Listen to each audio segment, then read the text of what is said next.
नमस्कार. गण गण गणात बोलते. स्वादगाथा या माझ्या चॅनेलवर तुम्हा सर्वांचे मनापासून खूप खूप खूप स्वागत आहे. मी करडईची भाजी कशी बनवते तर एक पेंडी मी करडईची बाजारातून घेऊन आले आणि त्याची फक्त पानं घ्यायची आहेत. हे पहा, आणि ती भाजी आपल्याला आता स्वच्छ 3 ते 4 पाण्याने धुवून घ्यायची आहे. भाजी कशी ओळखायची हे पहा, हे अशी पानं असतात त्याची. भाजी एकदम खायला रुचकर होते. भाजी स्वच्छ धुवून घेतली, आता ती चिरून घ्यायची. मी आता भाजी चिरून घेते. तोपर्यंत तुम्ही जर माझ्या चॅनलवर नवीन असाल तर लवकर लाईक करा, शेअर करा आणि सबस्क्राईब करायला विसरू नका. आणि बेल आयकॉनवर पण क्लिक करा, म्हणजे इथून पुढच्या सर्व रेसिपींचे नोटिफिकेशन्स तुम्हाला मिळत राहतील.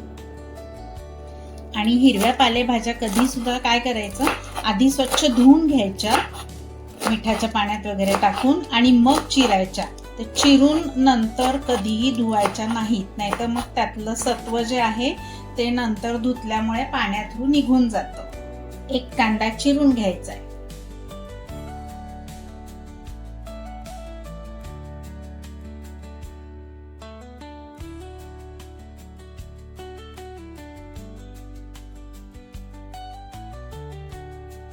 सात ते 8 लसणाच्या पाकळ्या टेचून घ्यायच्या.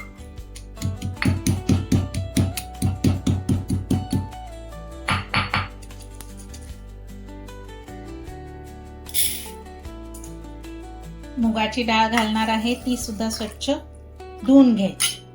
ही झाली सगळी पूर्वतयारी. आता आपण भाजी चिरलेली आहे, ही भाजी आपण फोडणीला टाकूया. 2 चमचे तेल टाकूया. हे पहा, तेल तापलेलं आहे.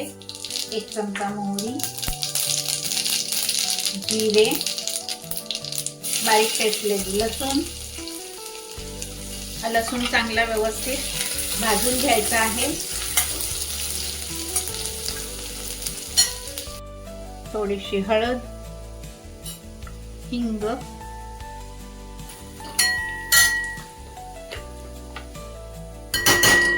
कांदा. आता कांदा व्यवस्थित परतून घ्यायचा. कांदा व्यवस्थित परतून झालेला आहे. आता त्याच्यामध्ये आपल्याला ही चिरलेली भाजी टाकून द्यायची.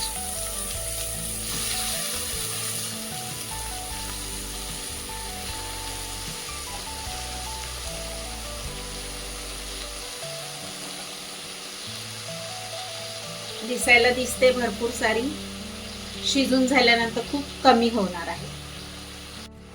त्यात जाऊ द्या आता ही मुगाची डाळ, चवीनुसार मीठ आणि तुमच्या आवडीनुसार लाल तिखट. व्यवस्थित ढवळून मिक्स करून घ्यायचं.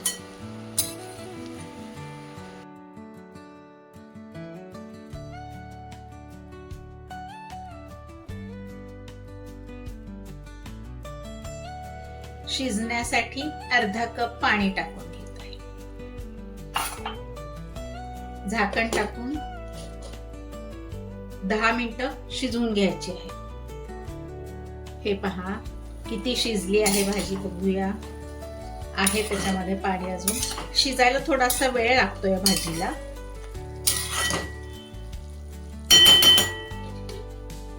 पाच मिनिटं ठेवूया. हे पहा, पाणी सगळं आटलेलं आहे. आपली भाजी तयार झाली आहे. आता आपण ती सर्व करूया.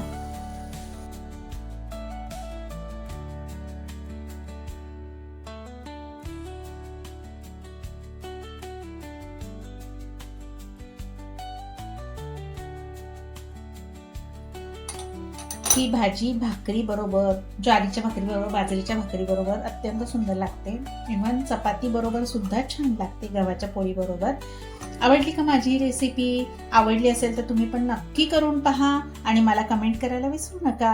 अशा स्वादिष्ट रुचकर रेसिपींसाठी पुन्हा भेट द्या माझ्या स्वादगाथा चॅनेलला. लवकरच भेटू आपण पुढील नवीन व्हिडिओमध्ये नवीन रेसिपीसह. तोपर्यंत मस्त खा आणि स्वस्त राहा. माझा व्हिडिओ पूर्ण पाहिल्याबद्दल खूप खूप खूप धन्यवाद. बाय.